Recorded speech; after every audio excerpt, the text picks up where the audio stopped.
Hola, ¿qué tal? El día de hoy vamos a hablar del primer desorden mental dentro de la materia de bases biológicas de la conducta, y ese desorden mental es la esquizofrenia. ¿Por qué hablar de la esquizofrenia? Porque la esquizofrenia es una psicosis, y como psicosis creo que es la más común a nivel mundial. Cerca del 2% de la población la está padeciendo.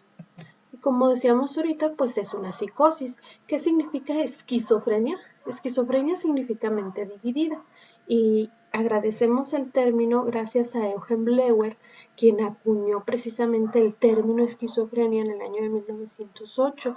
Eugen Bleuler es un psiquiatra suizo que precisamente en el año de 1908, en una conferencia en Berlín, por primera vez habló del término esquizofrenia, haciendo referencia a los trabajos que anteriormente había tenido Emil Kraepelin con esta patología a la cual Emil Kraepelin le llamaba demencia precoz. En pocas palabras, para Eugen Bleuler, la esquizofrenia es la ruptura con la realidad que de una u otra forma está ocasionada por la desorganización de las funciones de la mente. Ahora, la esquizofrenia tiene dos tipos de síntomas positivos y síntomas negativos. Los síntomas positivos incluyen un pensamiento desordenado, alucinaciones y delirios, mientras que los síntomas negativos incluyen la apatía y la inhibición social. Cuando un paciente con esquizofrenia tiene síntomas positivos, estamos hablando de que tiene un pensamiento desordenado, presenta alucinaciones y presenta delirios. Cuando tienen un pensamiento desordenado, generalmente estas personas pues tienen cogniciones que no son lógicas, llegan a hacer conclusiones que son muy poco factibles, o sea, es fácil detectar que una persona tiene un pensamiento desordenado. Las alucinaciones pues son percepciones de estímulos que en realidad no están presentes, estímulos adquiridos a través precisamente de los sentidos. Las personas con esquizofrenia en su mayoría padecen de alucinaciones auditivas, es decir, escuchan voces o cosas que no existen, pero también pueden estar involucrados cualquiera de los otros sentidos que faltan. Y los delirios, pues los delirios son creencias obviamente contrarias a los hechos. Por ejemplo, son también irracionales, y los delirios pueden ser, por ejemplo, existen delirios de persecución, que son falsas creencias de que, por ejemplo, los demás conjuran o conspiran contra la persona. Puede haber, esos son delirios de persecución. Los delirios de grandeza son falsas creencias respecto al poder y la importancia de ellos mismos, como por ejemplo la convicción de que la persona posee poderes divinos o de que tiene un conocimiento especial que nadie más tiene.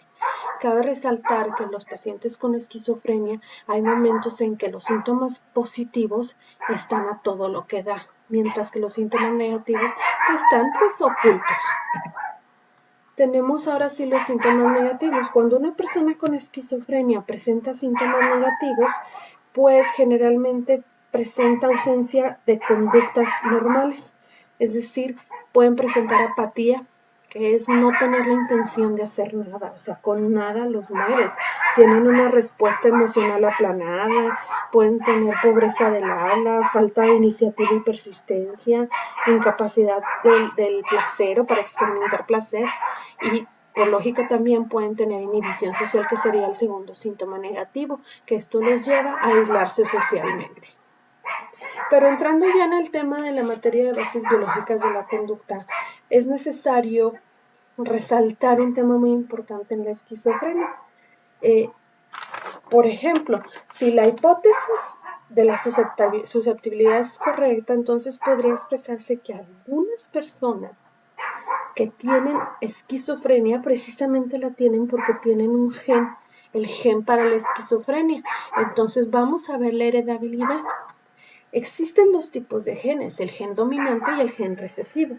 El gen dominante pues generalmente es el que te da el fenotipo de la persona, es decir, todas las características físicas, mientras que el gen recesivo son aquellos genes que te van a dar todas las características que no precisamente se manifiestan en el fenotipo. ¿Qué pasa en la esquizofrenia? Cuando un paciente con esquizofrenia tiene un gen dominante, la probabilidad es mayor de heredarse en alguno de los hijos, o sea, uno de los dos padres, tanto padre como madre tienen un gen dominante, la probabilidad de que se hereden sus hijos es mayor, pero hay que tener cuidado con los genes recesivos, porque aquí la probabilidad es mayor de heredarse en todos los hijos, siempre y cuando los dos padres sean esquizofrénicos. Esto es respecto a la heredabilidad. Pero también tenemos otra hipótesis, que es la hipótesis de la dopamina. Los síntomas positivos, como ya lo vimos, pues de una u otra forma pueden ser causados por un desorden bioquímico. ¿Sí? Ese desorden bioquímico es lo que conocemos como la hiperactividad de las sinapsis dopaminérgicas. ¿Qué quiere decir? Que en nuestro cerebrito puede haber muchos receptores que van a aumentar la producción de la dopamina. Y la dopamina es la que va a llevar a que los síntomas positivos de la esquizofrenia, como alucinaciones, delirios y pensamiento desorganizado, estén presentes en el individuo. Esto sería de la hipótesis de la dopamina. ¿Cómo es que se descubrió esto? Pues hace muchos años una compañía farmacéutica francesa desarrolló un compuesto al cual le llamó clorpromacina. Esta clorpromacina, de cierta manera, fue probado para pacientes que presentaban desórdenes mentales como manía, depresión o ansiedad. Fue hecha precisamente para eso, pero empezaron a experimentar con ciertos pacientes esquizofrénicos, y aunque de cierta manera el medicamento era muy efectivo en el tratamiento de ansiedad, pues se empezaron a dar cuenta que los efectos sobre la esquizofrenia eran maravillosos. Entonces, de cierta manera, la hipótesis de la dopamina, en pocas palabras, nos refiere que hay producción y liberación de dopamina exagerada en el cerebro, que es lo que va a llevar a que la persona alucine, delire y tenga un pensamiento desorganizado. Ahora, la esquizofrenia como un desorden neurológico. Hasta ahora solamente se han analizado la fisiología de los síntomas positivos de la esquizofrenia, como lo vimos anteriormente, principalmente las alucinaciones, delirios y los pensamientos desorganizados. Pero los síntomas negativos de la esquizofrenia, ¿qué pasa con ellos?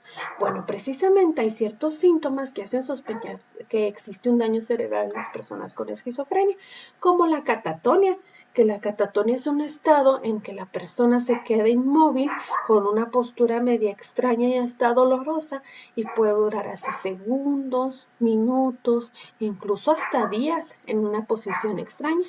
Puede presentar disquinesias faciales, que no es otra cosa más que movimientos musculares incontrolados, en este caso de la cara. Puede presentar parpadeo raro, que el parpadeo raro es por ejemplo, que tiende a parpadear muy lento o tiende a parpadear muy rápido. Puede tener la mirada fija, que es muy común en los pacientes esquizofrénicos. Puede tener falta de contacto visual, la detención del habla, es decir, se vuelve mutista, y puede presentar inmovilidad, sobre todo de la cara y de la cabeza.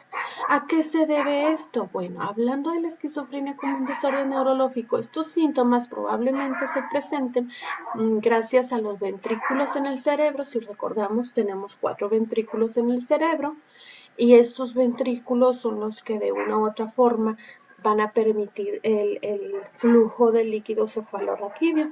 Entonces, ¿qué pasa con estos ventrículos? Hubo estudios en post-mortem, sobre todo en pacientes esquizofrénicos, en los que se detectó que los ventrículos eran 2 veces mayor que las de los sujetos que no tenían esquizofrenia. Esa podría ser una de las hipótesis como desorden neurológico, pero también tenemos el tejido cerebral.